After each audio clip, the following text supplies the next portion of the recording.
La police de Tiger. Bon ben voilà, avec mon trophée. Ce trophée donc il a été décerné pour la première place, first place, en 1986.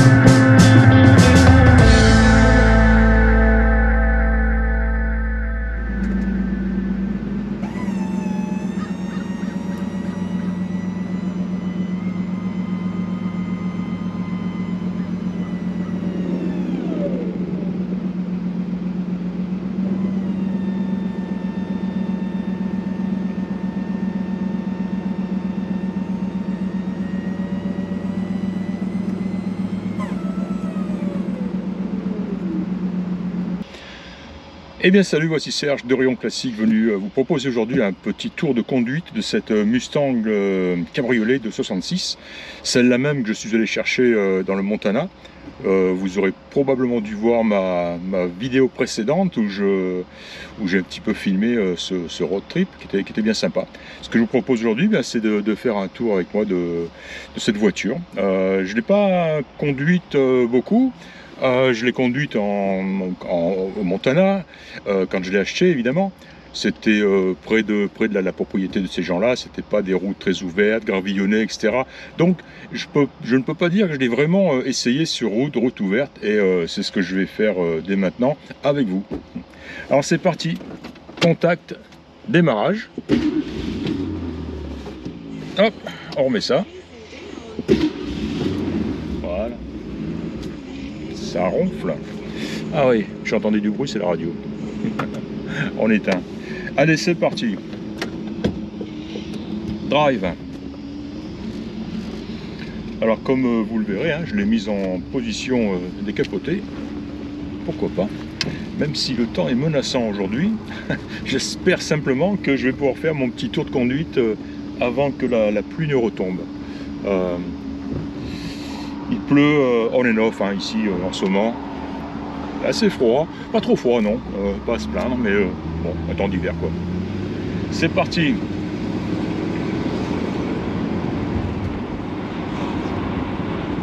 Elle est douce. Ça je l'avais remarqué, elle est douce, elle est agréable à conduire, elle est souple. Le moteur est silencieux. Alors, ce que j'aime bien moi sur ces Mustangs d'origine comme ça, c'est cette ligne simple d'échappement justement. Je peux pas dire que j'aime pas une double ligne d'échappement avec des Flowmaster. Non, les Flowmaster j'aime pas trop, mais avec des Glass Pack par exemple, j'aime beaucoup le son sourd un petit peu, genre force tranquille, mais plus sur des modèles qui ont un look un peu plus sportif ou musclé. Pas vraiment le cas sur une Mustang cabriolet de 66. Et donc j'aime beaucoup cette ligne unique d'échappement avec ce gros silencieux monté transversalement d'origine, comme c'est le cas sur cette voiture là. Moi c'est ce qui me convient, un petit son doux, pas agressif, qui va très bien avec la voiture.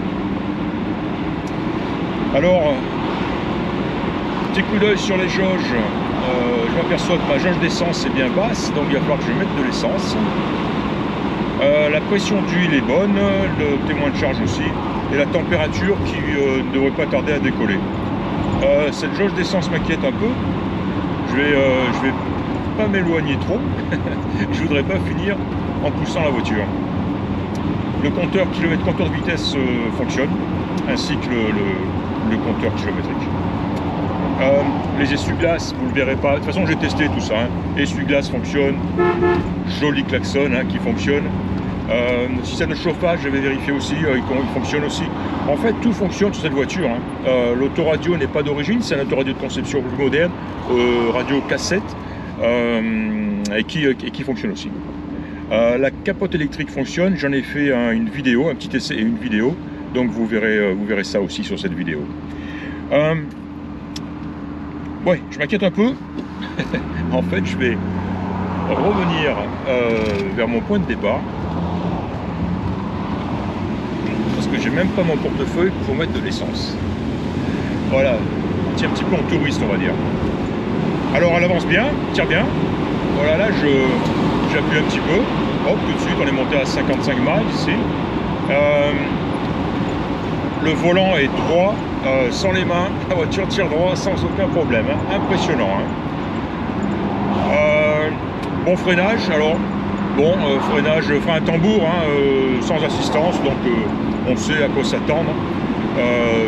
C'est efficace, ça freine, il faut simplement s'y attendre, anticiper et pas avoir peur d'appuyer sur la pédale tout simplement quoi. Mais un freinage complètement adéquat. Quoi d'autre? Alors j'aime beaucoup cette longue console basse, elle est en très très bon état, elle est magnifique. Avec le sélecteur de vitesse aussi, tout est magnifique. Alors il y a quelques objets qui accompagnent la voiture.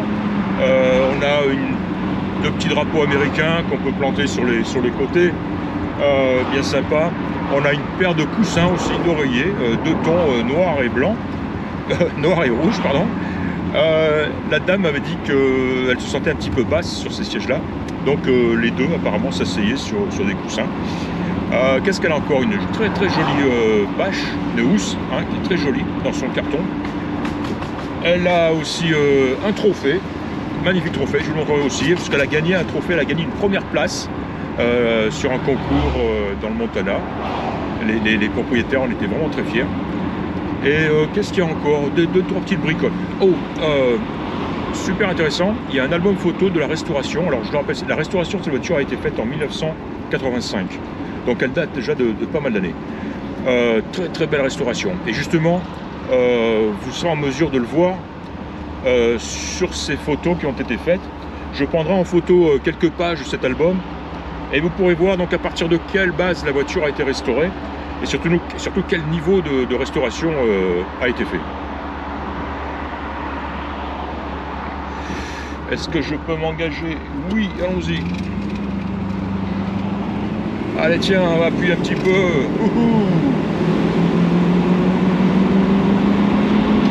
Elle y va, hein. Oh là là, mon gars.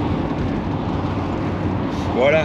Ben, c'est bien, j'ai testé accélération, freinage, parce qu'un gars qui s'est engagé avec son van. Voilà. Mais en tout cas, bien, même au freinage, la voiture n'est pas partie d'un côté ou de l'autre. Donc c'est bien réglé, c'est bien en place. Ce qui a été remplacé récemment par les anciens propriétaires, ce sont les pneus, les amortisseurs et les rotules au niveau du train avant. Et c'est tout. Moi personnellement, je n'ai rien fait, à part, je l'ai bien sûr confié à mon auto-detailer, qui a fait un excellent travail. Voilà, j'ai pris pas mal de photos du dessous aussi. Ça va, c'est sain. Comme une voiture hein, donc la voiture a effectué 23 400 miles depuis cette restauration. Ils ont remis le compteur à zéro au moment de la restauration, ce qui est une bonne idée finalement, parce qu'au moins c'est indicatif de l'état des choses. Et donc voilà, ce que je veux dire, c'est que ce dessous de voiture, il a 23 000 miles. Apparemment, ils n'ont pas dû souvent utiliser la voiture sur route mouillée. Et donc le dessous est sain, est propre, enfin propre, relativement propre, hein, comme un dessous de voiture, hein, ni plus ni moins, c'est ce que je veux dire. Hein. Disons qu'il n'y a aucun, je n'ai vu aucune partie inquiétante ou voilà, c'est ça. Comme le reste de la voiture, alors la carrosserie est nickel, à part un petit point, je le montrerai aussi en photo, en bas de la porte côté passager, dans l'angle assez classique, hein, l'angle avant au niveau bas, où on a trois petites boursouflures. Et ces boursouflures, mais m'ont dit les anciens propriétaires, ont été là quand ils ont acheté la voiture. Et l'ancien propriétaire qui lui a effectué la restauration, leur a dit qu'en fait elles sont apparues rapidement après la peinture, après la restauration. Ils pensent que c'est un problème de réaction et non de mauvaise préparation. Et l'important, c'est que ces boursouflures n'ont pas évolué. Elles se sont développées rapidement et elles n'ont pas évolué. Donc je vous les montrerai en photo. tout autour des boursouflures, c'est sain, c'est solide. Voilà, à mon avis, il ne faut pas y toucher tout simplement, quoi, hein. Voilà, je suis revenu sur la place d'origine. Est-ce que je tente encore un petit tour? Là, c'est un petit peu joué. Non, moi je pense que de toute façon, on aura fait un bon petit essai routier ici. Et je pense que vous aurez vu qu'elle est, c'est assez concluant. Ah, c'est doux, hein. Là, la direction, quand on tourne, quoi, ça fait, ça frotte pas. Hop, lâche le volant, il se remet tout seul en position d'origine. On a un rétroviseur gauche réglable de l'intérieur. C'était une option. Voilà, vraiment sympa cette Mustang, hein. Voilà. Je vais revenir. Ah non, tiens, je voulais aller en prendre des photos vers un coin un petit peu plus joli là-bas. Ce que je vais faire finalement tout de suite. Non. Je vais prendre mon portefeuille et je vais aller mettre de l'essence. Voilà ce que je vais faire.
La police de Tiger. Bon ben voilà, avec mon trophée. Ce trophée donc il a été décerné pour la première place, first place, en 1986 à Oak Harbor. Oak Harbor, c'est dans l'État de Washington. Donc en fait, il a été gagné l'année qui a suivi la restauration. Et la restauration a été faite dans l'État de Washington. Et la voiture est ensuite partie dans le Montana ils m'ont dit il y a 6 ans de cela, donc en 2018 je crois. Je vais vous montrer pourquoi. J'ai trouvé ce petit calepin qui a été fait par les derniers propriétaires, qui était ouvert par les derniers propriétaires, et où on voit acheté décembre 2018. 3 décembre 2018. Voilà. Et là, il a affiché tout ce qu'il a fait sur la voiture. Un oil change, une vidange. Tiens, il a fait remplacer le filtre à essence, les courroies de ventilateur, filtre à air évidemment, un tuyau de radiateur chauffage. Il a fait faire une révision complète à 22 260 en 2020. Il a fait faire la tranny service, ça veut dire une vidange, un vidange de la transmission. Hein.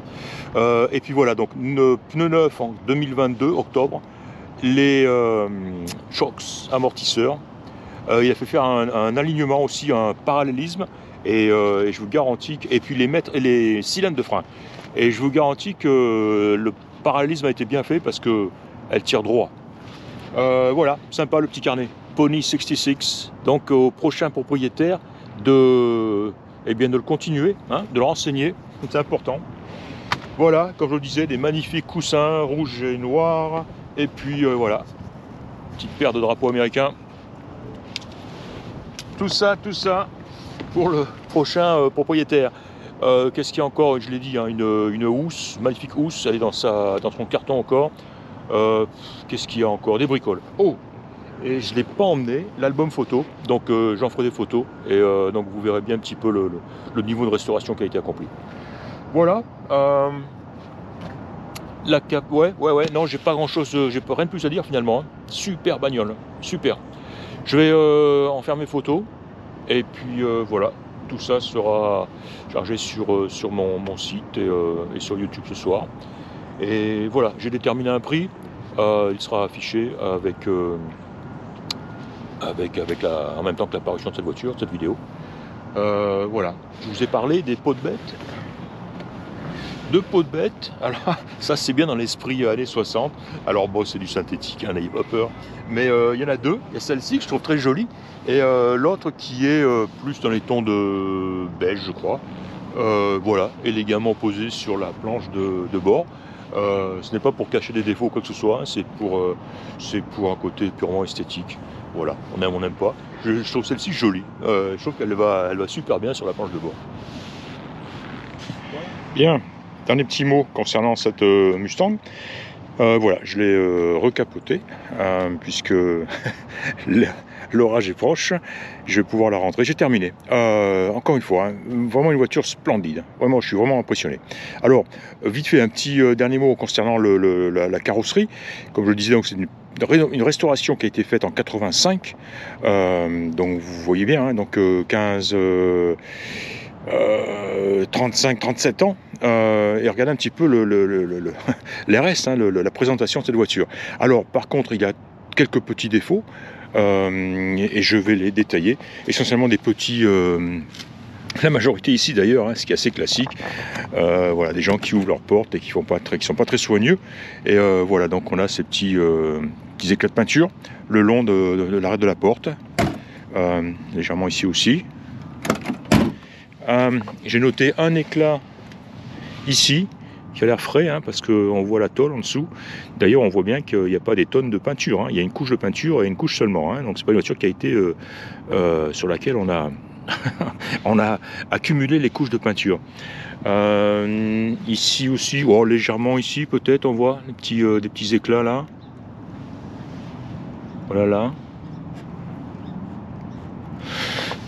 Et puis donc c'est fameux, c'est tout, hein. Et puis oh, là tiens, le long du capot, sur l'arête de l'aile aussi, là, voilà, c'est léger, hein. Et c'est tout. Ceci dit, et encore une fois, la peinture, elle est splendide, hein. Elle est vraiment une belle peinture qui a été faite, elle est bien tirée. Et donc voilà ces fameuses boursouflures dont je parlais, dont j'ai parlé longuement. Les voici, 1, 2, 3. Ouais, une toute petite ici. Et comme je le disais, tout autour c'est hyper, c'est sain quoi, hein. On voit vraiment paf ces cloques qui se sont développées, encore une fois très rapidement après la restauration, et qui se sont stabilisées comme ça, hein. Voilà. Le reste de la voiture lui étant très sain, aucune trace de rouille. Là on voit aussi une série d'éclats de peinture en bas de la porte ici. Un peu curieux comme non, c'est peut-être en montant à la voiture, ouais, voilà. Ou alors c'est pas la ceinture, non. Voilà, c'est tout, hein. C'est ces petits soucis petits défauts de peinture, on va dire, hein. Voilà, la capote, elle est très jolie. Alors là pareil, impressionné par la vitesse à laquelle elle monte et elle descend, sans hésitation, hein. Elle est d'origine, elle semble d'origine. Elle a été nettoyée, hein. Non, elle est en super état, hein. Et surtout la fenêtre en plastique arrière, hein, qui est vraiment translucide et transparente, donc c'est une très bonne chose. Le petit porte-bagages, moi j'aime beaucoup.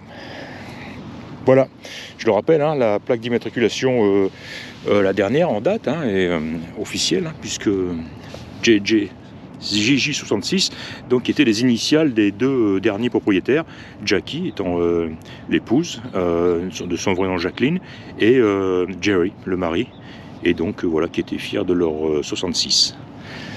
Voilà. Vraiment impressionné par l'état de fonctionnement de cette Mustang. Hein. Voilà, c'était donc Serge d'Orion Classique. J'espère que vous aurez apprécié cette inspection. Et je vous dis à très bientôt. Au revoir. La question. C'est tout.